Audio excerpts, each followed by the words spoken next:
This is healthcare finance, where every visit is a workflow, every claim is a journey, and every dollar is governed by rules.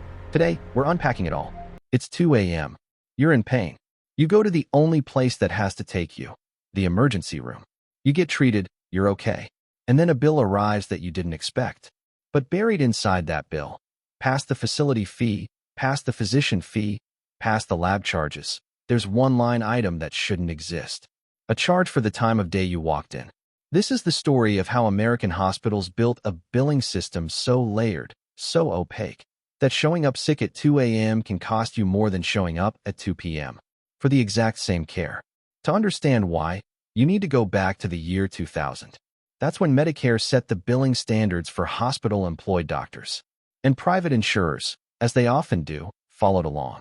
Hospitals introduced what's called a facility fee, a charge on top of your doctor's bill, just for using the hospital's space, equipment, and staff.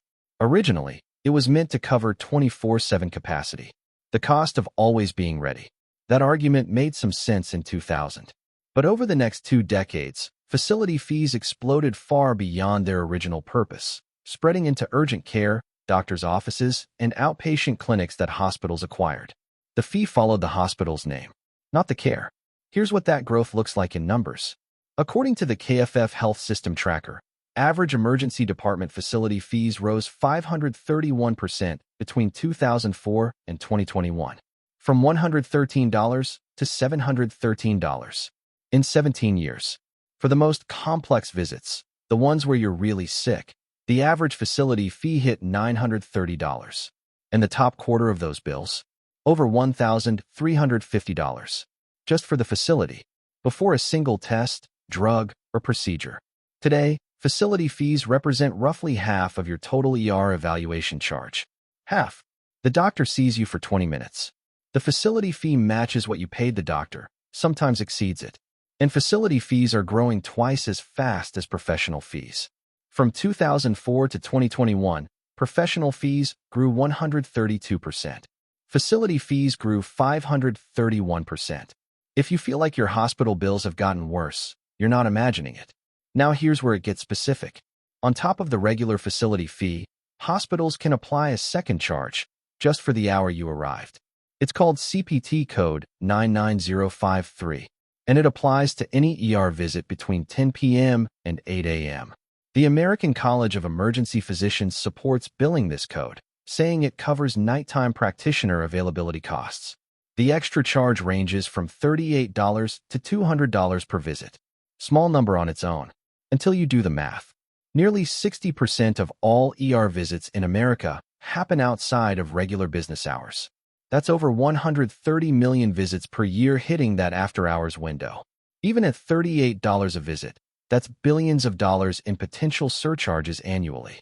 And billing advocates say these surcharges are showing up more and more. A practice that was once rare is becoming routine. The incentive exists.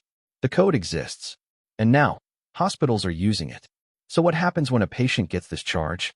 In 2018, NPR and KFF Health News covered a woman in Texas who went to the ER at night for a severe allergic reaction.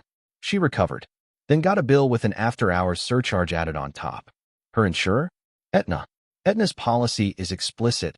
They do not reimburse after-hours charges associated with emergency room visits. The hospital billed Aetna. Aetna rejected it.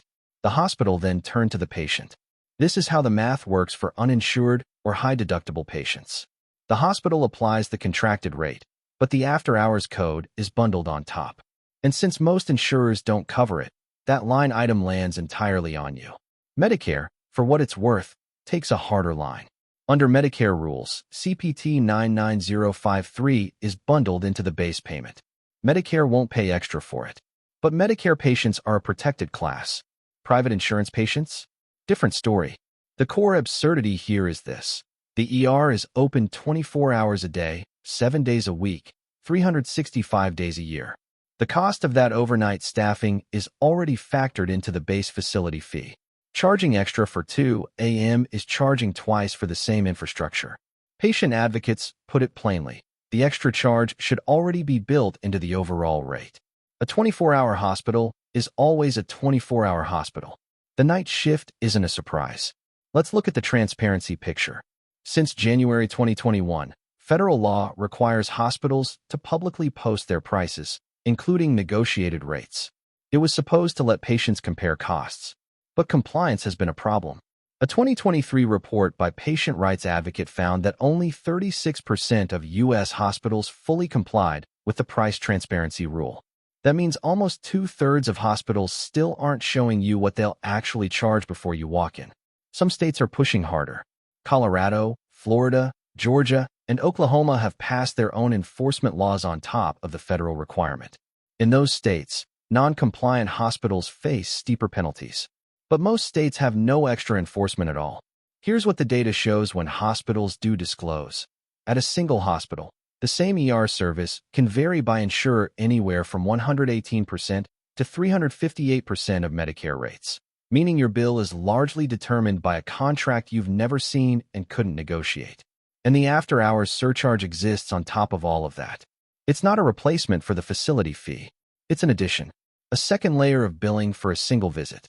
In an emergency, at a place you had no choice but to go. The Hospital Association argues facility fees cover real costs, 24/7 staffing, equipment maintenance, emergency preparedness. And that's true. But those costs are already priced into the base facility fee that's risen 531% since 2004. Multiple states are now considering bills to limit or ban facility fee add-ons. The National Academy for State Health Policy has a model law. But until it passes where you live, you're on your own when that 2 a.m. bill arrives. So what can you actually do? First, check your explanation of benefits for any line item labeled after hours or CPT 99053. If you see it, call your insurer first. Ask whether it was processed as a covered charge. Most major insurers reject it automatically. If your insurer rejected it and the hospital is pursuing you, file a formal appeal with the hospital's billing department. Cite the fact that the ER operates 24/7 and that the overnight staffing cost is already embedded in the base facility fee. Patient advocates win these appeals regularly. The system is built to be confusing, but you have more power than the bill wants you to believe. Subscribe for more breakdowns on what your hospital bill actually means and how to fight the parts that shouldn't be there.